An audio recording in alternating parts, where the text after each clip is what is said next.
عید شما مبارک. امیدوار هستم که امروزتان کاملا متفاوت باشه. مزه‌داری های عید امی است که ما بر رفیقای خود، بر دوستای خود زنگ بزنیم، در کنار خانواده خود باشیم، در دسترخوان باشیم که او دسترخوان پر از کشمش، بادام، چهارمغز، نخود و همه مواد عید باشه. انشالله که هر عزیزی که هر هموطن که امی لحظه مرا بیننده هستین، طاعت و عبادت شما به درگاه خداوند قبول بگرده و هنوزم نماز فکر میکنم تمام نشده.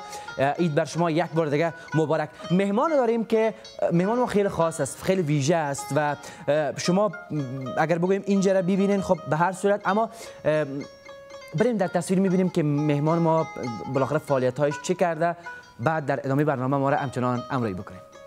ورزشکاران در جهان از جایگاه خاص برخوردار هستند. برای آنها از هر نگاه ارزش بیشتر قائل می شوند. در جریان ورزش که هدف نهایی آن کسب افتخار برای ملتشان است، امتیاز مد نظر گرفته می شود. کمیته های المپیک یا ادارات ورزشی با فراهم نمودن زمینه ها به تشویق این ورزشکاران می پردازند که بتوانند برای کشورشان افتخار کسب کنند. اما در افغانستان ورزشکاران ما با اندکترین امکانات و بدون تشویق مادی و معنوی ورزش می کنند و برای مادر وطن افتخار کسب می کنند. یکی از همین ورزشکاران افغانستان عبدالسمیم صافی است که با اندکترین امکانات توانسته است در مسابقات داخلی عالی بدرخشد و اگر زمینه برایش مهیا می شد می توانست سبب افتخار برای همه ملت شود و به نمایندگی افغانستان مدال ها کسب کند. حال به معرفی این ورزشکار جوان می پردازیم. عبدالسمیم صافی در سال 1373 در یک خانواده متدین و روشنفکر دیده به جهان گشود. نظر به ذکاوت و تیزهوشی که داشت شامل مکتب گردید. دوره ابتدایه، متوسطه و لیسه را در لیسه غازی عدی به پایان رسانید.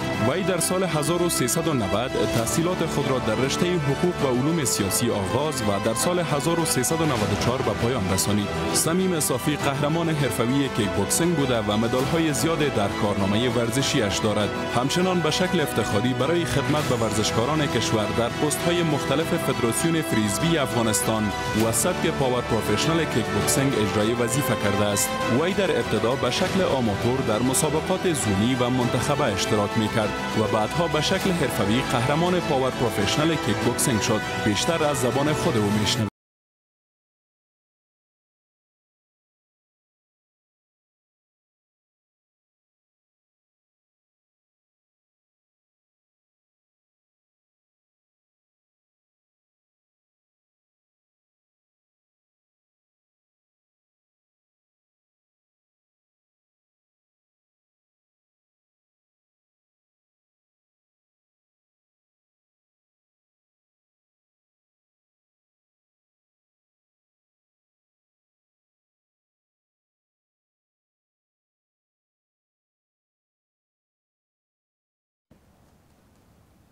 بله، برگشتیم و یک بار دیگه عید شما مبارک باشه. دیدیم کارکردهای جوان ما را که حالا اینقدر در رشته کیک بوکسینگ ما فعال بودند، ورزشکار خوب و همچنان همکار بسیار خوب ما. عبدالسمیم صافی اینجا در کنار ما است. صبح بخیر، خیلی خوش آمدی. عید برات مبارک باشه. به شما همچنان عید برای شما و برای تمام همکاران و همچنان برای تمام بیننده های عزیز که همین لحظه برنامه را میبینن، برایشان از صمیم قلب تبریک میگم و امیدوار هستم که عید خوب و خوشی را داشته باشن. بله، سمیم چقدر دستاوردها خودت داشتی ما هیچ خبر نیم؟ چرا یگان وقت قصه نمیکنی از دستاوردهای؟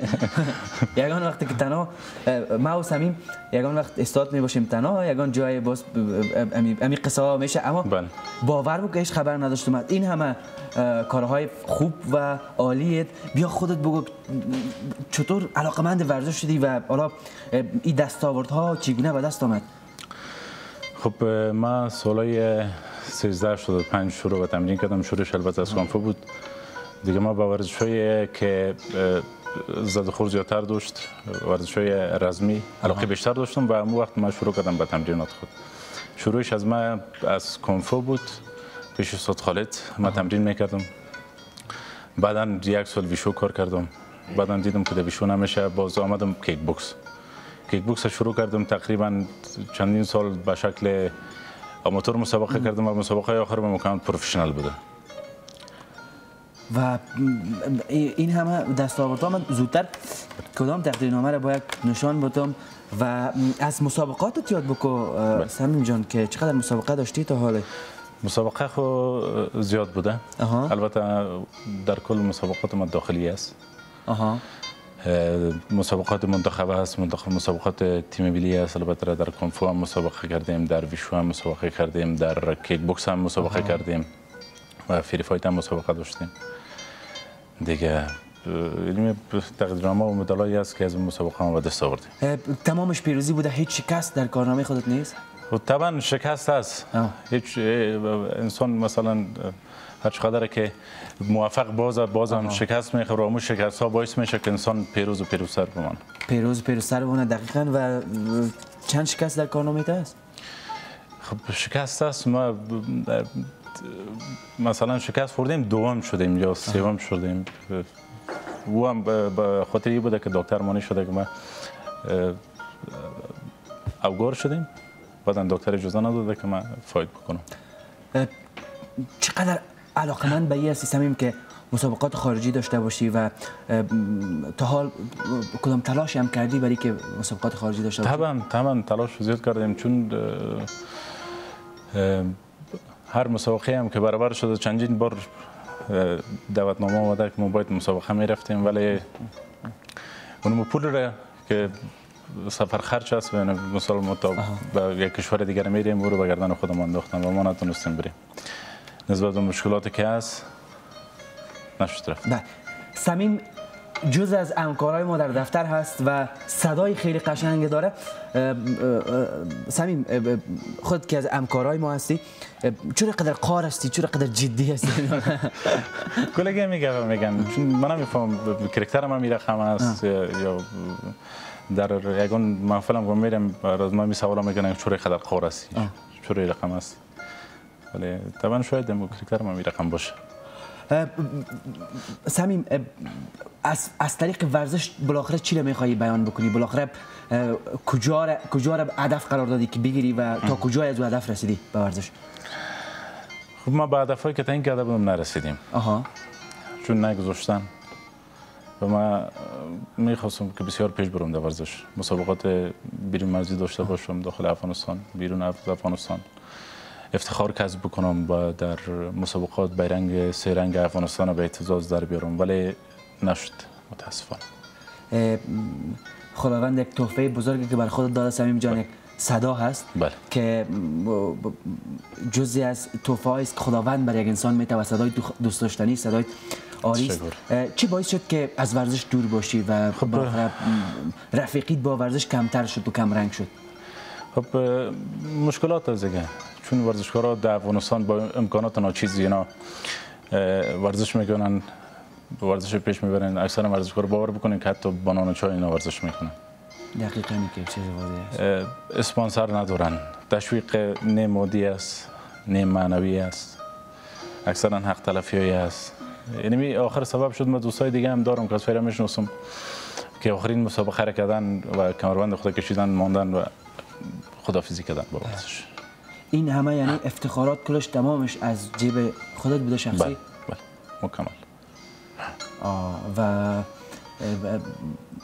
هر روز ما در برنامه یاد میکنیم که اگر برای ورزشکارای ما فرصت ایجاد شود، اگر برای ورزشکارای ما امکانات باشه، من مطمئن هستم ورزشکارای ما خیلی عالی و خوب میدرخشن. اما نمیفهمم که این ضعف دولت چی وقت برطرف خواهد شد تا بیاین از ورزشکارای ما حمایت بکنن و حداقل حمایت مادی و معنویشون رو نشان بدن تا ورزشکارا با عشق و با علاقه برن به طرف ورزش.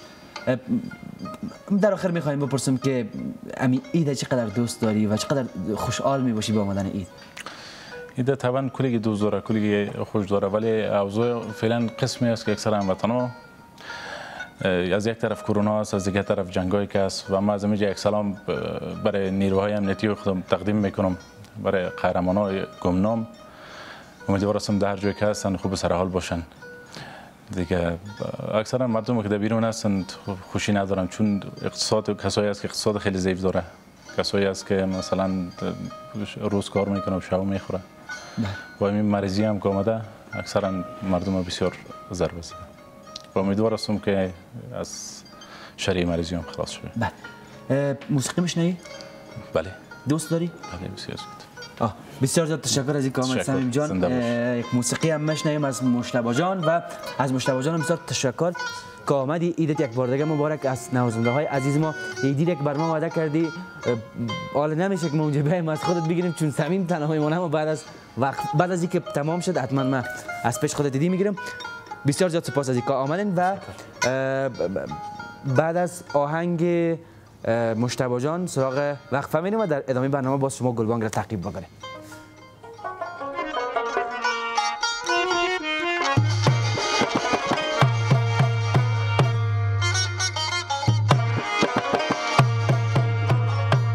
باران که شدی مپرس این خانه کیست، باران که شدی مپرس این خانه کیست، سقف حرم و مسجد و میخانه کیست، سقف حرم و مسجد و میخانه کیست.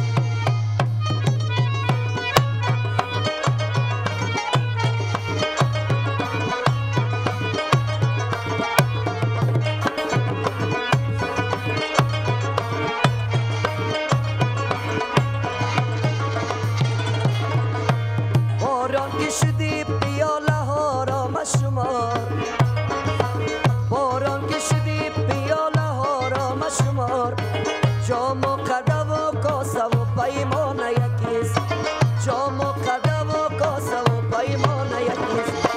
باران که شدی مپرس این خانه یکیست، باران که شدی مپرس این خانه یکیست، سقف حرم و مسجد و میخانه یکیست، سقف حرم و مسجد و میخانه یکیست.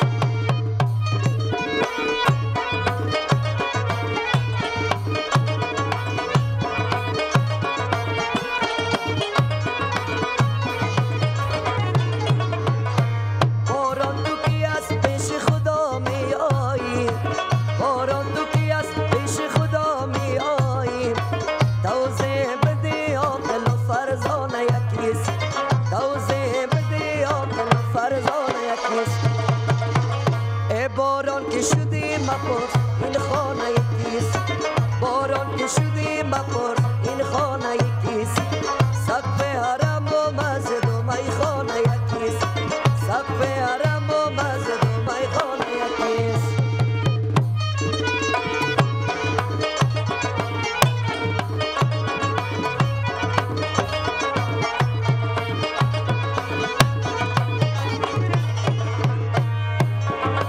گر درک کنی خودت خدا را بینی، گر درک کنی خودت خدا را بینی، درکش نکنی کعبه و بتخانه یکیست، درکش نکنی کعبه و بتخانه یکیست.